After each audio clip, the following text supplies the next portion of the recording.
All right, I have a final question. Where did you find Mark? I found Mark more. It was more like Mark found me. I felt it was a little bit like I got struck by lightning because I had this project I was doing with Human Rights Watch on prison rape right out of college. I was like, right out of college, my first year, and I was researching, and I came across this article that is in the film called "Locked Alone on X-Wing," and it described this only guy who was nonviolent, who was held in this worst of the worst prison tier of the worst of the worst prison, in really what is the worst prison system in the United States, Florida.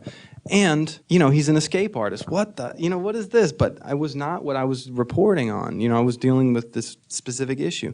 But the very next day I had a call with this woman, JD, who I mentioned before.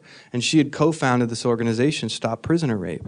And I was looking for stuff that she might have on another guy who had co-founded it with her, who'd passed away. And she said, I don't have any of that stuff. I gave it all to the New York Public Library. And I said, okay. She was gruff with me, so I was getting ready to get off the phone. And she just said, but I do have 15 years of letters from a prison punk named Mark DeFriest.